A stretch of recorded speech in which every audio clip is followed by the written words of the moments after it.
네, 2022년 고2 3월 모의고사의 35번 문제입니다. 흐름과 관계없는 문장에서 정답을 4번으로 제시되어 있는데요. 똑같은 문제의 정답은 나오지 않기 때문에 4번이 포함되어 있는 부분은 정답으로 가려놓고서 전체 해석을 해보도록 하겠습니다. 이 부분은 시험에 나오지 않게 됩니다. 오늘날의 디지털 네이티브 출발하죠. 디지털 네이티브들은 have grown up, 자랐는데 immersed 되어진 채로 자르게 됩니다. 그래서 요거는 immersed를 형용사로 봐도 되고요. pp로 봐도 상관은 없겠습니다. immerse란 동사는 몰입하다라는 뜻으로 해석이 되는데요. 몰입하다, 몰입시키다죠. 근데 여기 ed로 끝났기 때문에 몰입된 채로 자란 것입니다. 그래서 원래 있는 거예요. 디지털 기술에 몰입된 채 자란 사람들이 디지털 네이티브, 즉 이 인강을 보고 있는 여러분 세대들이 아마도 여러분 어렸을 때부터 핸드폰을 썼거나 주변에 당연히 핸드폰이 있을 겁니다. 당연하게 생각하겠지만 예를 들어 학생들한테 이게 어떤 거니? 라고 물어보면 여기 보면은 이렇게 전화번호 이렇게 있는 거 있잖아요. 전화기 돌리는 거. 여러분 이게 전화라고 생각할 수도 있겠지만 지금 한 5살, 6살, 7살짜리는 저게 뭔지 잘 몰라요. 전화기는 대부분 이렇게 생긴 거죠. 그쵸? 터치 스크린이 있는 저기 버튼 누르는 것도 좀 이상한 거라고 생각하게 됩니다. 화면 당연히 커야 되고 이런 핸드폰을 전화기라고 생각하지 않고 뭐 이상한다라고 생각하는 거죠. 그만큼 이제 디지털한 장비들을 기본으로 알게 태어난 학생들, 그런 세대들, 그것이 바로 디지털 원주민입니다. 태어날 때부터 디지털 장비에 익숙한 사람들. 이 사람들은 have grown up, 그 다음에 possess 나와 있어서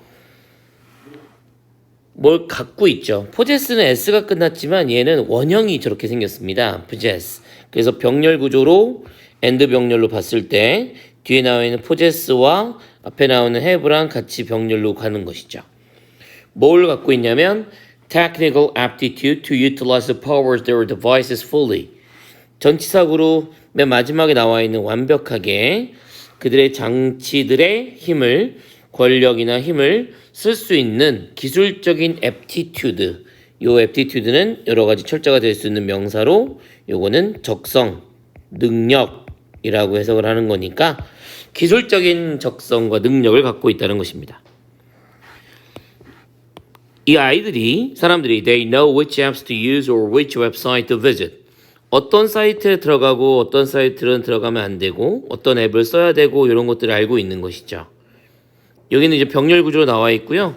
which 다음에 to 부정사가 나오면은 어떤 것을 동사 원형해야 할지로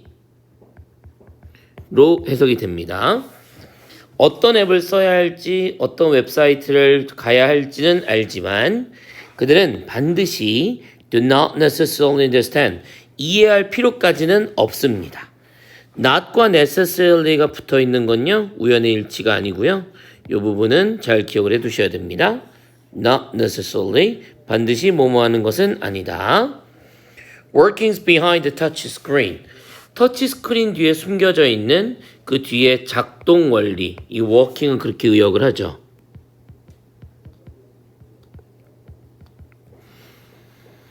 People need the technological literacy if they are to understand machines' mechanics and uses. 사람들은 기술적으로 이해할 수 있는 정도만 필요합니다. 만약 그들이 이해하고자 한다면. 제가 해석을 할 때 이해하고자 한다면이라고 해석했죠. 뭐뭐 하고자 한다면. 요때 쓰는 게 이제 B2 용법인데요.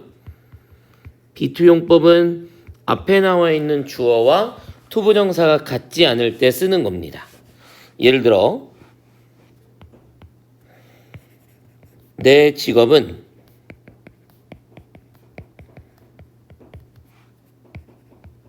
수학을 가르치는 것이다. 이런 문장이 있다 칩시다.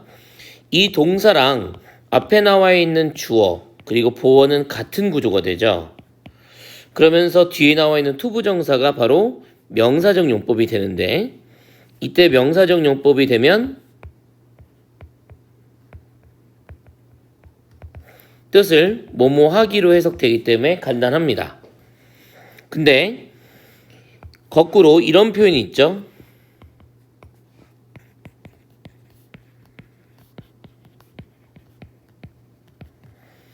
동사는 누가 봐도 확실한 비동사입니다. 그런데 이 문장 구조에서 앞에 나와 있는 투부정사와 뒤에 있는 투부정사와 앞에 있는 you가 같지 않아요. 해석은 어떻게 되면 당신이 비난받게 된다. 혹은 비난받을 운명이다. 요 정도로 해석이 되는데 그때 너라는 당신과 to blame이 같지 않잖아요. 요럴 때 동사와 이 비동사와 투부정사를 묶어서 요때 우리가 be-to 용법이라고 하게 됩니다. 다시 설명하면 주어와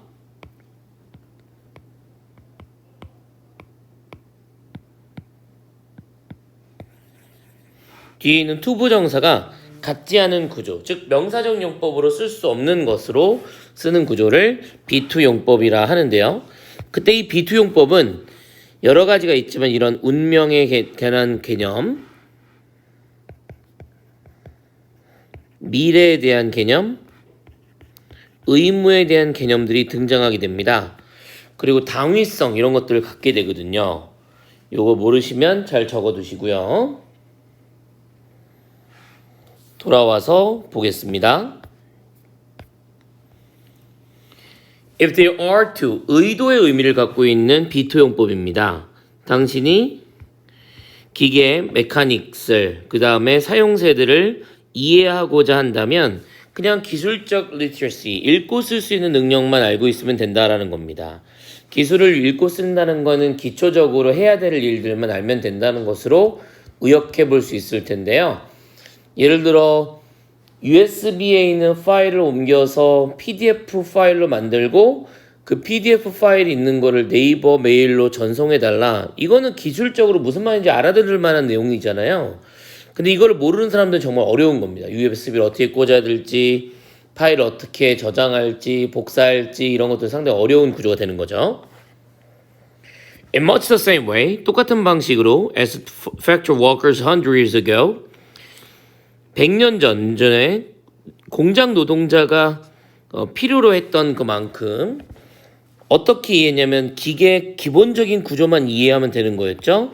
Needed to understand the basic structure engine. 우리는 우리 장치들이 갖고 있는 기초적이고 기본적인 원칙들, 그 뒤에 숨어있는 원칙들만 알면 되는 겁니다. 그걸 설계한다든가 완벽하게 이해할 필요까지는 없는 것이죠. 지금 여러분이 쓰고 있는 핸드폰들 대부분 배터리가 내장형인데 우리가 그걸 열 필요는 없는 거잖아요.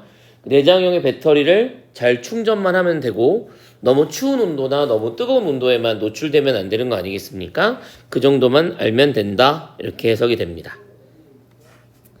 이러한 힘은 empowers us to deploy. 여러 가지의 소프트웨어와 하드웨어를 사용할 수 있게끔 하는 힘을 제공해 줍니다. 여기 나와 있는 empower는 힘을 제공하다. 파워에다가 힘을 붙여놨는데요.